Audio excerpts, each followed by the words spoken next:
ladies and gentlemen, there are moments in history when people think they're watching the economy, but they're actually watching a transition. A transition that doesn't announce itself, a transition that quietly builds pressure until suddenly it breaks into the open. And when that happens, the people who understood the mechanics behind the system don't panic. They prepare. Right now, silver is at the center of one of those transitions. And if you understand how cycles work, debt cycles, monetary cycles, and commodity cycles, then the coming move in silver to levels that most people would call impossible suddenly becomes inevitable. We're not dealing with speculation. We're dealing with cause and effect. Throughout history, major revaluations of silver have unfolded in ways that seem surprising in the moment, but appear completely logical once the cycle is understood. These events never emerge out of isolated factors. They arise from a sequence of cause and affect relationships that build over years, sometimes decades. When you study long-term patterns, not the noise, not the short-term fluctuations, but the deeper drivers that shape economies, you begin to see that asset revaluations are not accidents of speculation. They are the natural consequences of pressure accumulating within a system that can no longer sustain its imbalances. Silver, perhaps more than any other asset, reflects these structural shifts with incredible clarity. Every major silver revaluation in the past has occurred during periods when monetary systems drifted away from discipline, when governments expanded the money supply faster than productive output, or when debt burdens grew beyond what incomes could support. The currency that people relied on gradually weakened. This is never visible at first. It begins quietly as small gaps between real value and paper claims. But once those gaps widen and confidence begins to erode, markets respond by turning to assets that cannot be manufactured with a printing press. Silver becomes a natural beneficiary of this transition because it holds a dual identity, not only as a monetary metal historically trusted across civilizations, but also as a vital industrial material whose supply dynamics are stubbornly inelastic. One of the clearest historical patterns is that silver's most explosive revaluations occur during late-stage debt cycles. These are periods marked by excessive borrowing, short-term stimulus to fix long-term structural issues, rising inequality, and declining productivity. Such periods create a dependency on continued monetary easing. Governments and central banks provide liquidity not because it is optimal, but because the alternative, allowing a deleveraging to occur naturally, creates political and economic stress. The inevitable consequence of prolonged easing is currency debasement.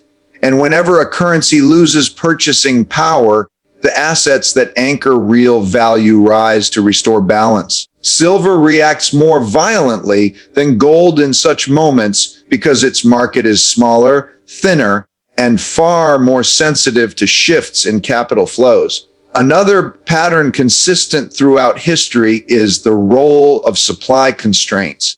Unlike other commodities that can scale production relatively quickly when demand rises, silver does not respond with the same elasticity. Mining output often lags demand for years due to the long lead times required to develop new projects. Historically, the most dramatic silver price increases happened when supply was already tight before the monetary shift even began. By the time demand surged, the industry was structurally incapable of keeping up. Prices didn't rise gradually, they recalibrated sharply. We've seen this repeatedly. When inventories decline, when byproduct mining limits available output, and when industrial demand competes directly with investment demand, The result is a supply squeeze that amplifies price, moves far beyond normal valuation models. Another recurring pattern is the moment when public sentiment shifts. In every major revaluation, there is a point when people move from indifference to urgency. This shift rarely comes from intellectual analysis. It comes from emotional recognition that something fundamental is breaking in the financial system. Historically, populations ignored silver until inflation eroded their savings, until their currencies fell sharply, or until their governments made decisions that signaled desperation rather than confidence. By the time people turned to silver, price had already moved significantly. Mass psychology does not lead markets. It reacts to them. The people who understood the underlying mechanics beforehand were always positioned long before the crowd. Perhaps the most important pattern of all is these revaluations do not resolve the system. They reveal the system. When silver undergoes a major price realignment, it exposes the fragility in the broader monetary environment. It signals that trust in paper assets has reached its limit. It exposes how far currencies have drifted from real value. And it shows that the mechanisms used to suppress volatility and maintain artificial stability eventually fail when confronted with real world constraints like supply, energy, and productive output. What makes these historical patterns so valuable today is that the same forces that drove past revaluations are present once again. Excessive debt, structural inflation, geopolitical fragmentation, declining real yields, tightening resource constraints, and rising global demand for industrial metals are not speculative ideas. They are measurable dynamics. And when these dynamics converge, they do not produce small adjustments, they produce resets.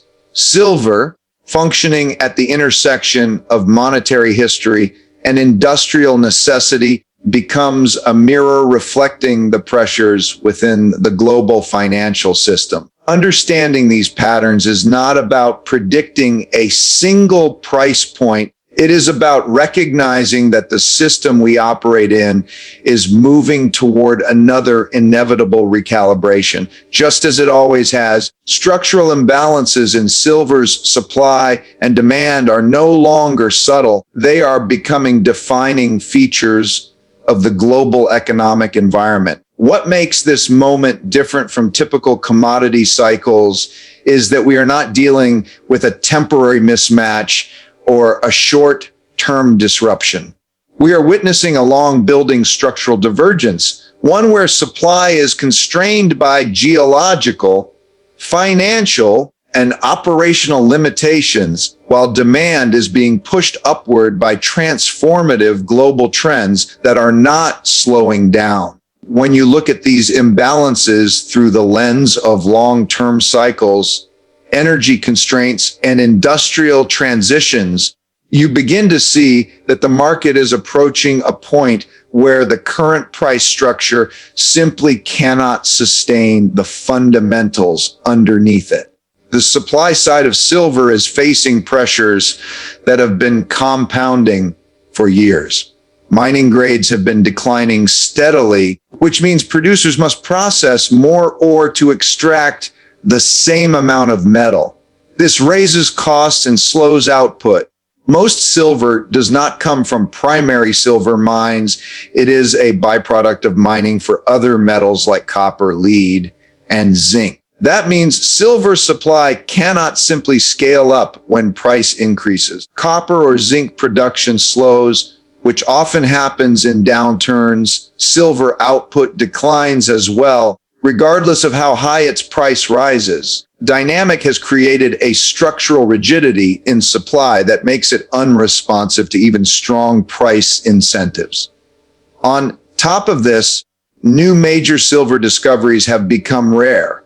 The easy deposits are gone, and the cost of exploration in remote or politically unstable regions continues to increase. Many mining companies have underinvested in new projects for over a decade because they were forced to prioritize margin preservation over expansion. These decisions, rational from a corporate perspective, have created a longer-term problem, a pipeline of future production that is insufficient to meet rising global needs. Supply, in other words, is not just tight today, it is structurally set up to remain tight for years. Meanwhile, demand is accelerating in ways that previous generations could not have anticipated. Industrial demand, particularly from the solar industry, hitting new records. Silver's unique conductive and reflective properties make it irreplaceable in photovoltaic technology. And as nations push toward renewable energy transition, solar panel deployment is not slowing. It is compounding. Every gigawatt added to global capacity increases the strain on silver supply. The electric vehicle sector is another major pull on demand. EVs require significantly more silver per unit than traditional combustion vehicles. And as the global auto industry transitions, the cumulative impact on silver usage becomes substantial. Electronics, medical technologies, military applications, and emerging energy systems are all adding layers of structural demand that cannot be easily substituted. Unlike many other metals, silver's properties are not easily replaced by cheaper materials without sacrificing performance. This makes its industrial demand resilient even in economic slowdowns. The world continues to digitize, electrify, and decentralize energy systems, and silver sits at the center of each one of those transitions. The most telling indicator of the growing imbalance is the steady drawdown of global inventories. Whether you look at exchange-held stocks, private vaulting, or national mint production levels, the trend is the same. Silver is leaving shelves faster than it is being replenished. When inventories decline while both investment and industrial demand stay elevated, it is a signal that the market is operating in deficit. Deficits can be masked for a time by above ground reserves, but once these reserves thin out, the market has no buffer. Prices must move to resolve the imbalance because physical shortages cannot be solved through financial engineering. Another layer in this evolving dynamic is the shift in investor psychology. For years, silver demand was driven primarily by long-term monetary concerns or short-term speculative interest. But as structural inflation, currency debasement, and geopolitical fragmentation intensify, more investors are turning to tangible assets, not as a hedge, but as a necessity. This change in behavior adds pressure to a market already strained by industrial needs. When financial demand rises during a supply-tight environment, even small shifts in capital allocation can have outsized effects on price because the physical market is too small to absorb sudden surges. When you bring all of these forces together, declining mining grades, constrained byproduct supply, underinvestment in new projects, accelerating industrial demand, thinning inventories, and increasing investor interest, you see a picture that is not cyclical but structural. These conditions form the foundation for a market that is reaching a breaking point. The price is not just lagging behind demand, it is failing to reflect the underlying reality of scarcity. Markets eventually correct such imbalances, often in sudden and dramatic ways. And when they do, the adjustment is not mild. Silver's price becomes the mechanism through which the system restores equilibrium, and history shows that such adjustments tend to overshoot before finding stability again. Monetary shifts by governments and central banks rarely happen in isolation. They emerge from deeper pressures within the economic system. pressures that build gradually and then accelerate when confidence in the existing framework begins to weaken. What we are witnessing today is not simply a policy adjustment or a reaction to short-term volatility. It is a structural transition in how nations manage money, debt, and reserves. These shifts are signaling something larger, the early stages of a reset in the monetary order, the kind of reconfiguration that historically coincides with major revaluations of real assets like silver. When a monetary system approaches its limits, policy behavior becomes predictable. Governments rely more heavily on borrowing to sustain spending, while central banks blur the line between fiscal and monetary policy to keep the system from breaking under its own weight. Over time, creates a dependency on easy money, low interest rates, asset purchases, liquidity injections, and new tools designed to prevent a natural deleveraging. What begins as a response to crisis eventually becomes the standard operating framework. This is the stage the world is in right now. The challenge is that each intervention pushes the system further away from equilibrium. When debt grows faster than economic output, the only way to manage the burden is through financial repression, keeping interest rates artificially low relative to inflation. Reduces the real value of debt over time, but it also diminishes the purchasing power of the currency. Historically, governments have relied on this mechanism because it is less politically painful than explicit defaults or austerity. But it comes with consequences. As currencies weaken, investors, both institutional and individual, begin to shift toward assets that preserve value. Central banks themselves have been leading indicators of this transition. When they expand their gold reserves, diversify away from the dollar, or explore alternative settlement systems, it is not speculation. It is preparation.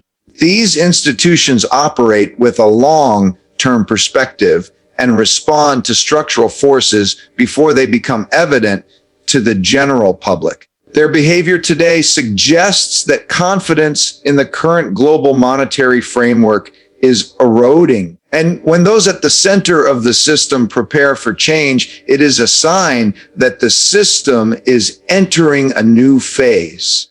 Another critical dynamic is the fragmentation of global trade. For decades, the world operated within a relatively unified monetary environment dominated by a single reserve currency. That structure provided stability, but also created vulnerabilities. As geopolitical tensions rise and economic blocks realign, international trade is increasingly being settled outside of traditional channels. Nations are exploring bilateral agreements, alternative currencies, and commodity-backed arrangements. Shift indicates that the world is moving toward a more decentralized monetary order. History shows that such transitions increase the value of assets that serve as neutral, universally accepted stores of value. Inflation adds another layer to this transformation.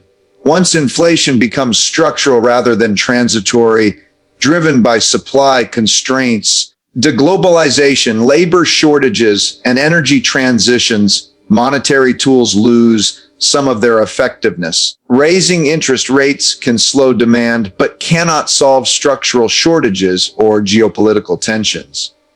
As a result, central banks find themselves navigating a delicate balance, tightening enough to preserve credibility, but not so much that they destabilize debt markets or government finances. Tension is visible today. It is a hallmark of late-stage monetary cycles.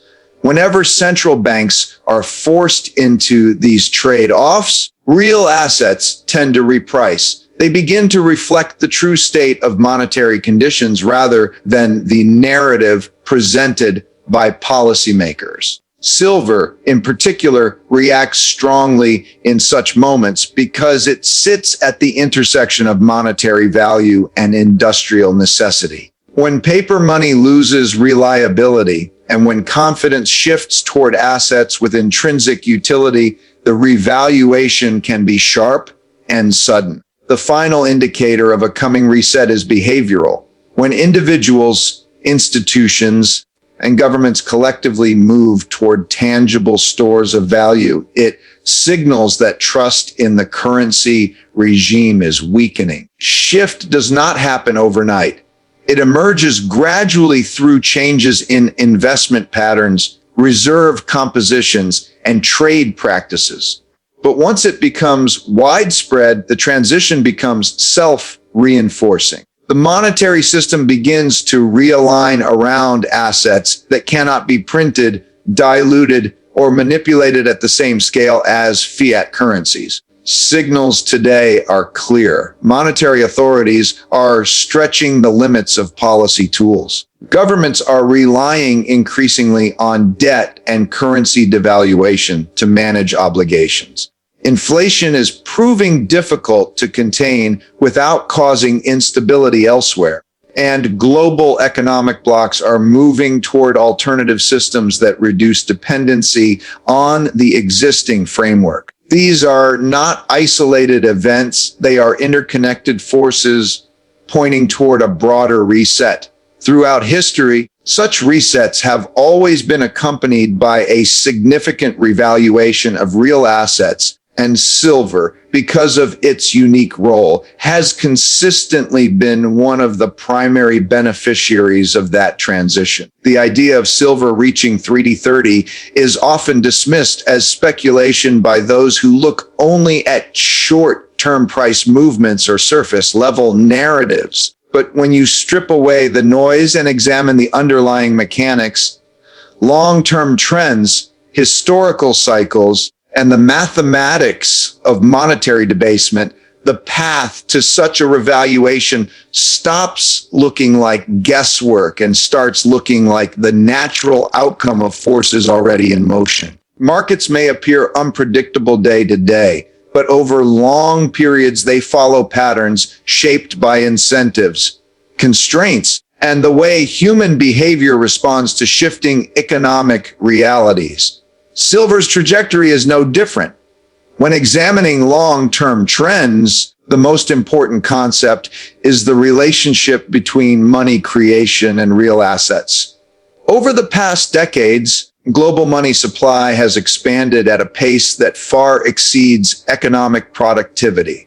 This divergence always resolves itself, and history shows that real assets, those grounded in scarcity and utility, are the mechanism through which the system restores equilibrium. Silver, being both a monetary and industrial asset, absorbs this adjustment in a way that is far more explosive than other commodities. As money loses purchasing power, assets tied to real world constraints recalibrate upward to maintain balance. Scale of monetary expansion in recent years suggests that the recalibration ahead will be significant.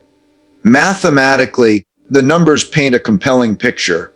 When you adjust silver's historical highs for today's monetary base, inflation, adjusted purchasing power, and the ratio of silver to gold that prevailed in prior monetary systems, implied valuation lands not at 50 or 100, but in the hundreds. Even conservative models that account for energy costs, mining scarcity, and industrial demand point toward a price structure that is dramatically higher than today's levels. This isn't about hypothetical scenarios. It is about reconciling present-day economic conditions with the mathematical realities of supply, demand, and currency dilution. Energy economics provide another layer of clarity. Silver mining is deeply tied to energy inputs, and as energy systems become more constrained or more expensive, the cost of extracting marginal ounces rises. Historically, Commodities reprice sharply when the cost of incremental production approaches or exceeds the market price. Today, many producers are already operating near that threshold. When the cost floor rises structurally, the market must eventually adjust upward. This is one of the simplest and most reliable mathematical relationships in resource economics. History reinforces this trend-driven and math-based outlook. Every major silver revaluation has occurred under conditions similar to those we see today: monetary excess, structural inflation, geopolitical fragmentation, and tightening supply chains. During these transitions, silver did not move gradually. It revalued rapidly. Markets tend to ignore fundamentals until the pressure becomes impossible to overlook, and then the adjustment happens in a compressed time frame. These historical episodes are not anomalies. They are the natural consequences of recurring long-term cycles. The present environment aligns closely with the conditions that preceded past revaluations. One of the most important historical patterns is the behavior of market participants leading into major transitions. Before the revaluation, the majority dismissed the possibility because the current system feels stable. But stability is often an illusion created by short-term policies that mask deeper structural vulnerabilities. As imbalances grow, shift becomes inevitable, not optional.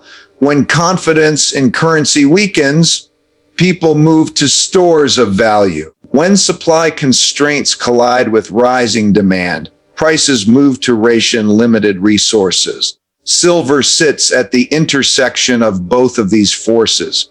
Demand trends further support this alignment. The industrial world is increasingly dependent on silver. Solar energy, electronics, medical technology, and emerging energy systems all require it. These are not cyclical sectors. They are secular drivers. They compound year after year. This creates a floor under demand that has no historical precedent. At the same time, mining output is stagnant or declining, and new discoveries are rare. When structural demand meets structurally constrained supply, price becomes the only mechanism capable of restoring balance. Historically, such adjustments tend to overshoot before stabilizing. Why targets like 330 are not only plausible but mathematically reasonable. What makes this moment distinct is that multiple converging forces, monetary expansion, energy constraints, industrial growth, geopolitical realignment, and weakening confidence in fiat are occurring simultaneously. Any one of these forces could drive silver significantly higher. Together, they create a formula for a revaluation that is not speculative but systemic. Markets respond to incentives, and the current incentive structure points towards silver being pulled upward as the financial system recalibrates around real value. The path to 330 is not about predicting the future with guesswork. It is about recognizing that trends, mathematics, and history are aligning in a way they rarely do. When systems reach their limits, they reset. And when monetary systems reset, assets grounded in scarcity, necessity, and intrinsic value are repriced to reflect the true conditions underneath the surface. Silver's coming move is a reflection of those deeper forces, and understanding them turns what looks like speculation into a logical outcome of an unfolding cycle. So as we move forward, understand this: most people react after a transition is obvious. But by then, the opportunity has already moved. Silver reaching 330 won't feel like a slow climb. It will feel like a sudden realization by millions of people at the same time that the value they trusted in paper was never real, and the value they ignored in real assets was always there. Your advantage is simple. You're hearing this before the rush. You're hearing this before the panic. You're hearing this before the repricing begins. In a world shifting at this pace, awareness becomes a form of wealth. And those who understand transitions, instead of fearing them, will be the ones who come out stronger on the other side. The red alert is not a warning, it's an invitation to prepare.